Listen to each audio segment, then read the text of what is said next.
Bonjour aux téléspectateurs et téléspectatrices de Zouk Télévision. Merci de nous recevoir chez vous. Je reçois ce matin Madame Joëlle Goudard, qui est candidate sur la circonscription Centre-Atlantique, la première circonscription pour les prochaines élections législatives. Alors, Madame Goudard, je vais d'abord vous demander de vous présenter rapidement, de manière à ce que nos téléspectateurs fassent connaissance pour ceux qui ne vous connaissent pas encore. Je m'appelle Joëlle Goudard, j'ai 62 ans. Mon métier, je suis donc dans le secteur social. Je m'occupe des personnes âgées et des personnes handicapées. Donc, je suis responsable d'une structure qui met des personnes pour aider ces personnes-là. Et donc, je suis en politique depuis 2 ans. J'ai adhéré à l'UDI. Monsieur Petit qui m'a donc sollicité parce qu'il pense que j'ai les qualités requises pour être une candidate. Très bien. Alors, donc vous êtes dans la politique depuis peu, mais 2 ans. On peut dire que vous vous intéressiez quand même avant un peu, tout de même. Oui, bien sûr, je m'intéresse à tous les sujets politiques de la société. D'accord. Alors, ces élections législatives viennent juste après des élections présidentielles, qui ont donné les résultats que tout le monde a pu voir. Donc, avec un premier tour où M. Mélenchon était passé en tête dans toutes les communes de Martinique, et puis un second tour où Mme Le Pen a fait un véritable carton.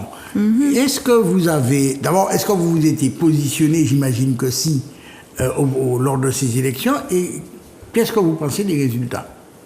Je pense que les électeurs sont très déçus, parce que pour avoir voté Marine Le Pen, c'est une déception qui les a obligés de sanctionner le gouvernement. Que le gouvernement n'a pas répondu à leur attente, au contraire, le peuple a beaucoup souffert pendant 5 ans, et surtout le secteur sanitaire a beaucoup pâti de toutes ces décisions politiques qui ne correspondaient pas du tout à l'attente du peuple. Donc c'est une sanction. D'accord. Donc vous considérez que ce vote au second tour massif pour la candidate du Rassemblement national a simplement voulu marquer, a sanctionné M. Macron et l'opposition à la politique qu'il a menée à ce jour. Oui. Très bien. Alors, aux élections territoriales, M. Petit était candidat.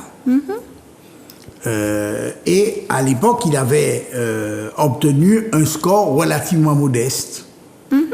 Bon, alors, qu'est-ce qui vous permet de penser qu'il est candidat lui-même dans une circonscription, dans le sud? Bon, qu'est-ce qui vous permet de penser que lors de ces élections législatives, les choses vont se passer un peu mieux? Ou que vous serez élu, ce que je vous souhaite. Pour qui? Pour M. Petit? Pour moi, j'ai pas trop bien. C'est-à-dire que vous êtes une candidate de l'UDI. L'UDI, voilà. D'accord. Et l'UDI était représenté aux élections territoriales par la voix avec une tête de liste qui était M. Petit. Oui. Où il a fait un score relativement modeste. Oui. Bon, est-ce que vous vous êtes donné les moyens pour ces élections législatives d'obtenir mieux? C'est-à-dire que les électeurs ne sont pas habitués à l'appellation UDI, Union des démocrates indépendants, parce qu'ils ont pu se représenter en métropole.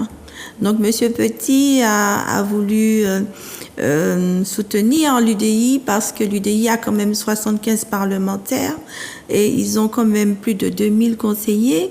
Ils ont quand même une assise en métropole. Et pour défendre des dossiers importants, avoir l'aide de l'UDI est une très bonne chose. C'est plutôt par rapport à ça, par rapport au soutien qu'ils peuvent nous apporter. Très bien. Alors, vous êtes candidate sur la première circonscription, donc ce qu'on appelle centre, qui est le Centre-Atlantique. Est-ce que cette circonscription présente pour vous des caractéristiques vraiment spécifiques qui la distinguent des autres? Si vous deviez pointer du doigt quelques problématiques particulières qui sont les siennes, vous diriez quoi?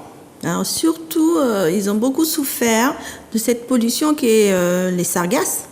Et parce qu'ils sont sur la côte, le François, le Robert, ils ont beaucoup souffert de ça. Donc, ce sont des villes qui devront être très, très aidées par les députés pour que ces choses-là changent. Les sargasses, il y a plusieurs possibilités de pouvoir retirer les sargasses. Il faut qu'on se penche beaucoup sur la question. Et il y a des solutions. Il y en a déjà eu, mais il faudrait les développer. D'accord. Et vous pensez que ces solutions doivent venir de qui? Le financement doit, parce que vous savez que l'argent, c'est le nerf de la guerre. Ah, bien sûr. Alors, en gros, si je vous demandais qui doit payer? Eh bien, déjà, nous faisons partie de l'Europe. Donc, l'Europe aide beaucoup déjà. Donc, il faudrait faire comprendre à l'Europe qu'il y a l'urgence pour nous d'avoir des équipements pour enrayer cela. Si le dossier des sargasses est bien défendu au niveau européen, je ne vois aucune raison pour laquelle l'Europe ne nous aide pas à nous équiper pour combattre ce fléau. Très bien. Et en dehors des sargasses, d'autres problématiques qui concernent... Le chlordécone aussi, parce qu'ils sont touchés par le chlordécone. Il y a quand même des plantations bananières et nous avons été touchés par le chlordécone. Il faut aussi penser à la dépollution. Je sais qu'il y a des scientifiques qui se penchent sur la question, qui ont aussi des solutions. Il faut leur donner aussi la main pour qu'on puisse avancer. Vous trouvez que ça prend du temps? On est au 4e plan chlordécone. Oui, c'est vrai, ça prend du temps. Et il faudrait quand même que les députés puissent avoir beaucoup d'arguments au niveau de l'Assemblée pour faire avancer ce dossier aussi. Alors, il y a quand même eu quelque chose dans la précédente pédature. Le député Letchimy a été l'auteur d'un rapport sur la question. Oui, M. Letchimy fait du travail. Il faut l'honorer pour ça. Mais il faut aussi lui donner un coup de main. Hein, vous pensez que ce rapport est resté dans les tiroirs, qu'il n'a pas été suivi des faits? Je n'ai pas dit qu'il est resté dans les tiroirs. Tout ce qui est administratif prend beaucoup de temps. Vous savez, n'importe qui est confronté à ce genre de choses. Dès qu'on fait une demande quelque part, ça prend un temps fou. Donc, c'est sûr que l'administration en France, il faudra réviser tout cela parce que tout le monde dit qu'il faut, réduire les délais administratifs, mais c'est nécessaire parce que ça nous bloque souvent. D'accord. Dans la circonscription, il y a une députée sortante, Mme Manet, qui ne se représente pas. Si vous deviez porter une appréciation sur le mandat qu'elle a eu, sur ses interventions, elle est intervenue sur plusieurs dossiers, vous diriez mention honorable, peut mieux faire? Peut mieux faire, c'est-à-dire que on ne fait jamais assez. Quand on est député, on ne fait jamais assez. Madame Manin, elle a ses qualités. Je reconnais, c'est une dame qui sait faire les choses. Elle a ses qualités. C'est sûr que nous sommes tous des humains, nous avons nos limites. Et les députés, ils doivent aussi se donner un peu la main. Voilà. Je ne vais pas dire qu'elle n'a rien fait. Elle a quand même travaillé. Quand je vois le développement qu'il y a déjà au Lamentin, je dis bravo à M. Samo. Il a quand même fait des choses intéressantes au Lamentin. Voilà, donc... Je présume, j'avais eu les 10 propositions de loi à défendre sous la mandature 2022-2027. J'imagine que c'est votre plateforme. D'accord? Sur les questions de dynamisme démographique, j'avais interrogé déjà M. Petit sur certains aspects. Mais sur la question du dynamisme démographique, qu'est-ce que vous souhaitez vraiment faire? Vous voulez vous battre contre quoi? Contre la perte de la diminution de la population? Qu'est-ce que vous voulez faire exactement? L'exode des jeunes, déjà. Ça, c'est important. Tous nos jeunes s'en vont, la plupart de nos jeunes s'en vont pour étudier, pour travailler. Bon, qu'est-ce que ça veut dire, un pays qui n'arrive pas à retenir ses jeunes? On ne peut pas seulement que se focaliser sur les personnes qui sont plus âgées. Les jeunes sont la force vive d'un pays. Donc, il faut savoir les retenir. Et les retenir comment? C'est le travail. Il faut pouvoir développer les secteurs économiques pour que nos jeunes restent ici. C'est la seule solution. Très bien. Au titre du dynamisme démographique, il y a un point qui est indiqué: immigration contrôlée sur les postes à pouvoir. Immigration en provenance de quel pays? Alors, ceux qui sont plus proches déjà. Oui, on ne va pas aller très loin, alors que dans la Caraïbe, on peut déjà avoir de l'aide de certains pays, parce qu'eux aussi rencontrent des difficultés, donc pourquoi pas? Autrement dit, vous proposez qu'il y ait une immigration originaire de pays de la Caraïbe qui soit contrôlée sur des emplois qui ne sont pas pourvus, c'est ça. C'est-à-dire ne pas faire venir des gens qui vont venir, qui sont pas diplômés, qui ne peuvent pas travailler, qui sont des charges pour la société. Il faut faire venir des gens qui peuvent nous aider. Très bien. L'un des points de votre plateforme, c'est aussi la question du coût de la vie. Alors évidemment, c'est une question qui préoccupe beaucoup de gens, puisque les prix ont augmenté de manière assez considérable, et pas seulement les carburants. Alors, la proposition qui est faite, c'est de modérer les marges. Mais alors, ça veut, concrètement, on fait comment? La seule solution, c'est revoir le prix du transport. Parce que le transport est trop cher pour venir jusqu'en Martinique. Il faut revoir le prix du transport et je suis certaine que c'est possible. C'est possible. Oui. Et par exemple, avec ce nouvel opérateur de téléphonie mobile qui propose un abonnement. J'ai fait de la publicité, excusez-moi. C'est pas grave. 6 fois moins cher que ses concurrents. C'est pas une question de transport. Non, moi, je pense qu'il y a... Comment on peut expliquer ça, selon vous? Je pense que c'est un appel d'offres. Parce que... En fait, je m'avance, mais je vois comment ça fonctionne en général. Ils font déjà des prix très promotionnels et puis après, ça monte petit à petit. Ça monte. Voilà. Vous pensez que ce sera le cas? Oui, je pense que ce sera le cas. Le PDG de cette entreprise a dit que c'était son prix, point. Et c'était la même chose en France. Hein, J'y crois pas trop, excusez-moi. Pardon? J'y crois vous pas ne trop. Vous ne croyez pas? D'accord. Et donc, vous attendez, vous comptez sur la bonne volonté des uns et des autres pour modérer leur marge. Exactement. Et la bonne volonté, je parle du transport. Hein. D'accord. Je ne suis pas attaquée aux taxes, etc. D'accord. Oui. Bien. Vous avez un autre chapitre qui concerne la continuité territoriale. Vous voulez une loi sur un forfait de déplacement maritime ou aérien entre les Antilles françaises, Martinique, Guadeloupe, pour les résidents. Alors, j'ai pas bien compris. C'est entre nos îles ou bien de nos îles vers la France? Je pense que c'est entre nos îles. Hein. Entre nos îles? Oui. Déjà, en fait, on a besoin de développer le transport dans la Caraïbe et puis le commerce aussi. On a besoin de développer ça. On n'y est pas encore. Hein. Il y a encore du travail à faire. D'accord. Et vous trouvez que le coût des déplacements entre la Martinique et la Guadeloupe, par exemple, il est trop élevé, même par bateau? Peut-être qu'on pourrait faire un petit effort. Un petit effort. Mais surtout entre la Guyane et puis la Martinique. C'est très cher. Oui, c'est vrai. D'accord. Alors, sur le plan de notre sujet qui est souvent à l'actualité, la question de la santé, la question de l'obligation vaccinale, vous qui êtes dans un secteur social, bon, je suppose que vous avez été impacté par ça, avec cette obligation. Tout à fait, parce que les employés ont été obligés de se faire vacciner. Certaines avaient peur du vaccin et donc certaines ont cessé de travailler. Donc ça a quand même des conséquences sur les prestations donc pour les personnes et ça nous a quand même un peu handicapés. Sur le plan des principes, est-ce que vous pensez que c'est humainement un comportement admissible qu'une personne soit obligée de se faire vacciner? Non, parce qu'on a les lois prévoient quand même que les personnes soient autonomes, hein, qu'elles puissent prendre leurs propres décisions vis-à-vis de leur vie et de leur corps. Hein, la loi prévoit que les personnes soient libres et nous n'étions pas libres. On nous a mis le couteau sur la gorge. D'accord. Et dans le secteur dans lequel vous intervenez, donc il y a des gens qui ont perdu leur emploi, en tout cas dont le contrat de travail a été suspendu. Oui, ils ont été suspendus. Je trouve ça très dommage parce que ça donne des difficultés au secteur hospitalier.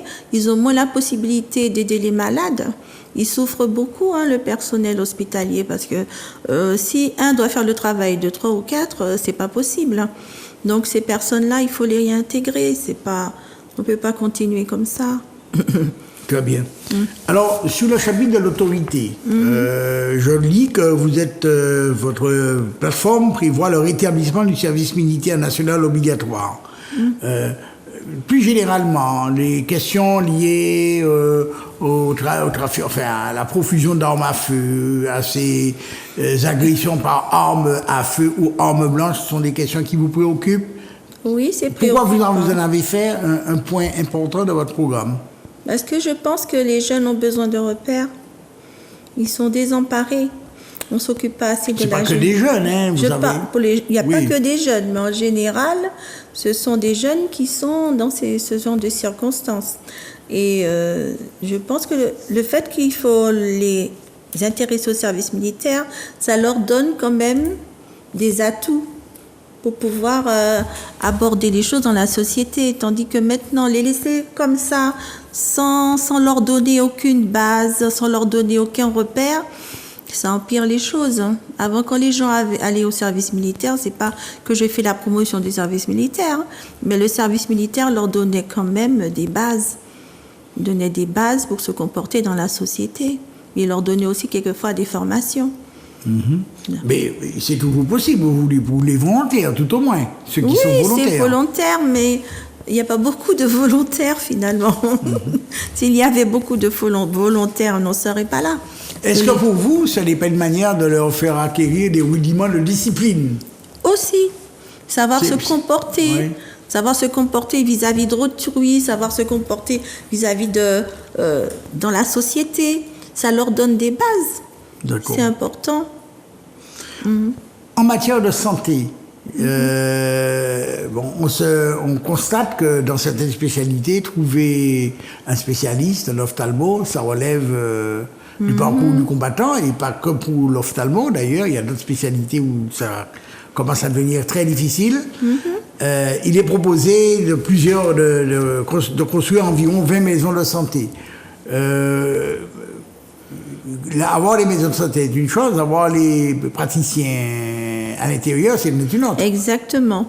Parce qu'on constate que les praticiens partent. Certains praticiens démissionnent et vont à l'étranger. Donc il y a quelque chose qui se passe. Il faut retenir les praticiens, pourquoi ils partent. Il y a quelque chose à faire au niveau hospitalier, au niveau de notre accueil aussi. Pour Parce ces qu'il y en a gens-là. qui partent qui sont des praticiens libéraux aussi, hein. Il n'y a pas que des praticiens hospitaliers. Pourquoi ils partent? Il faut se poser la question. Il y a quelque chose à améliorer dans ce secteur-là. Il faut retenir les praticiens. Certainement, moi je ne sais pas. Hein. Moi je dis que l'argent c'est le nerf de la guerre. Peut-être qu'ils ne sont pas assez payés aussi. D'accord. En matière d'éducation, il y a une proposition quand même un peu originale, qui est le rétablissement d'un examen de type certificat d'études. Qu'est-ce que vous en attendez exactement? Le certificat d'études? Oui. Mais il faudrait quand même que tous les jeunes aient la même base. Il ne faudra pas laisser les jeunes marginales. Il ne faut pas que certains soient mis sur le banc de la société. Mais alors, ces élèves qui n'auraient pas cet examen, que fera-t-on d'eux alors? Il faudra leur donner la possibilité de l'avoir. Oui. Une réévaluation. Oui, mais ces évaluations existent aujourd'hui. Il y en a, hein. Il faut les inciter.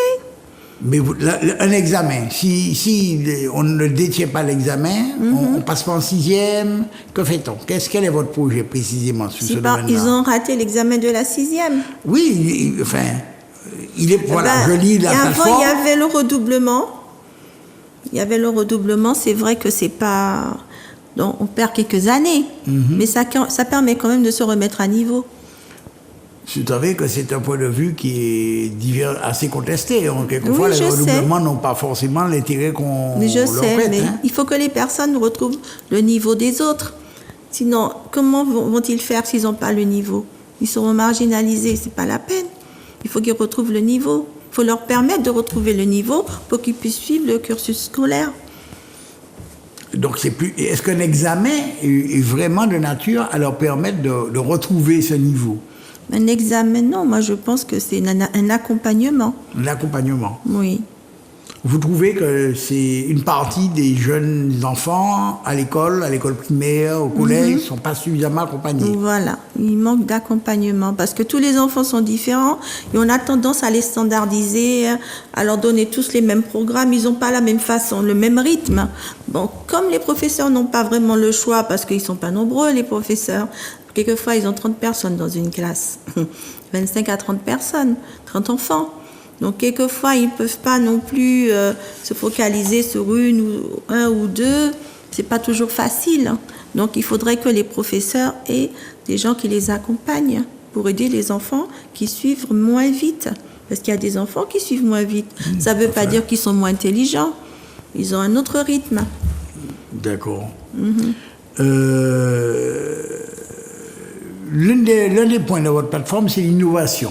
Alors, il y a comment dire, une loi, vous proposez une loi sur la recherche appliquée des bouts de stations d'épuration pour dépolluer des terres du chlordécone. Vous trouvez que l'innovation est de nature à permettre vraiment d'améliorer les choses dans ce domaine-là? Oui, il faut que nous fassions des recherches. Ça existe déjà, hein. Il y a des stations d'épuration qui nettoient l'eau.